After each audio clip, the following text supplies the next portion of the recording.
Hello everyone. Winter season आहे आणि या सीझन मध्ये कोणते पदार्थ खाल्ले पाहिजेत हे आपण बघूया. So this is doctor Priyanka Patil. I am going to tell you 10 winter super foods ज्यांचा हिवाळ्यामध्ये तुम्ही तुमच्या आहारामध्ये नक्की समावेश केला पाहिजे. पहिला आहे जॅगरी म्हणजेच गुळ. हिवाळ्यामध्ये गुळ हे तुमच्या शरीराला गरम ठेवण्याचं काम करतच. त्याचबरोबर यामध्ये आयर्न, कॅल्शियम यासारखे घटक असतात. त्यामुळे गुळाचा समावेश तुम्ही चहामध्ये किंवा साखरेऐवजी पदार्थांमध्ये देखील करू शकता. याचा हिवाळ्यामध्ये तुम्हाला नक्कीच फायदा होईल. त्याचबरोबर इम्युनिटी बूस्ट करण्यासाठी देखील फायदा होऊ शकतो. दुसरा आहे तुळस आणि आलं. तुळशीमध्ये औषधी गुणधर्म असतात. जनरली हिवाळ्यामध्ये सर्दी, कफ यासारख्या तक्रारी चालू होतात आणि त्यासाठी जर चहामध्ये तुळशीची फ्रेश पानं आणि आलं यांचा जर समावेश केला तर नक्कीच फायदेशीर ठरू शकतं. आल्यामध्ये अँटी इन्फ्लामेटरी प्रॉपर्टीज असतात. ड्राय जिंजर पावडर म्हणजे सुंठ आणि गुळ पावडर एकत्र जर घेतलं तर हे कफ कमी करण्यासाठी देखील उपयोगी ठरतं. त्याचबरोबर अँटीऑक्सिडंट म्हणून देखील काम करतं आणि हिवाळ्यामध्ये होणारे जॉईंट पेन देखील कमी करतं. पुढचं आहे ड्राईड फ्रुट्स. यामध्ये स्पेशली खजूर, अंजीर, बदाम हे इम्युनिटी बूस्ट करण्याचं काम करतात आणि बॉडीला वॉर्म ठेवण्याचं देखील काम करतात. पुढचं आहे सेसेमी सीड्स म्हणजेच तीळ. भोपळ्याच्या, सूर्यफुलाच्या बिया, जवस याप्रमाणेच तीळ हे देखील आरोग्यदायी आहे. हे हिवाळ्यामध्ये बॉडीला वॉर्म ठेवण्याचं काम करतातच, पण त्याचबरोबर यामध्ये vitamin E, good fatty acids असतात.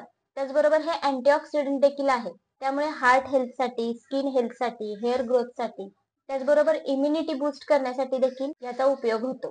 त्यामुळे हिवाळ्यामध्ये आहारात तिळाचा समावेश करणं हे जास्त फायदेशीर ठरतं. पुढचं आहे हळद. हळदीमध्ये देखील अँटी इन्फ्लामेटरी प्रॉपर्टीज असतात आणि हिवाळ्यामध्ये हळद पावडर वापरण्यापेक्षा रॉ हळद जी मिळते ती जर तुम्ही वापरली तर ती नक्कीच फायदेशीर ठरू शकते. यामध्ये अँटी एजिंग प्रॉपर्टीज असतात. त्याचबरोबर गरम दुधामध्ये जर तुम्ही हळद टाकून घेतली तर ते देखील हिवाळ्यामध्ये फायदेशीर ठरू शकतं आणि बॉडीला वॉर्म ठेवण्याचं काम करतं. पुढचं आहे डिंक. हिवाळ्यामध्ये बॉडीला वॉर्म ठेवण्यासाठी डिंक हा देखील फायदेशीर ठरतो. यामध्ये जास्त प्रमाणात आयर्न देखील असतं. सो बॉडीला एनर्जी प्रोव्हाइड करतं आणि स्पेशली गरोदर किंवा ज्या स्तनपान करणाऱ्या महिला आहेत त्यांच्यासाठी देखील जास्त फायदेशीर ठरतं. त्यामुळे हिवाळ्यामध्ये डिंकाचे लाडू देखील तुम्हाला फायदेशीर ठरू शकतात. पुढचं आहे मिलेट्स. यामध्ये बाजरी. यामध्ये वॉर्मिंग प्रॉपर्टीज असतातच, त्याचबरोबर आयर्न देखील जास्त प्रमाणात असतं. त्यामुळे हिवाळ्यामध्ये बाजरीची भाकरी किंवा खिचडी करताना बाजरीचा समावेश तुम्ही नक्की करू शकता. पुढचं आहे रागी म्हणजेच नाचणी. नाचणीमध्ये देखील वॉर्मिंग प्रॉपर्टीज असतातच, त्याचबरोबर कॅल्शियम भरपूर प्रमाणात असतं. त्याचबरोबर याला पॉवर हाऊस ऑफ न्यूट्रिएंट्स असं म्हटलं जातं. त्यामुळे हिवाळ्यामध्ये बॉडीला एनर्जी देण्यासाठी, इम्युनिटी बूस्ट करण्यासाठी हे नक्कीच फायदेशीर ठरतं. पुढचं आहे व्हेजिटेबल्स. यामध्ये सीझनल ज्या भाज्या आहेत त्या तुम्ही नक्की घेऊ शकता. यामध्ये फायबर कंटेंट जास्त असल्यामुळे हिवाळ्यामध्ये तुमचं डायजेशन देखील प्रॉपर होईल. आणि लास्ट आहे आवळा. आवळ्यामध्ये व्हिटॅमिन सी हे जास्त प्रमाणात असतं. त्याचबरोबर हे अँटीऑक्सिडंट आहे आणि बॉडीला डिटॉक्स करण्याचं देखील काम करतं.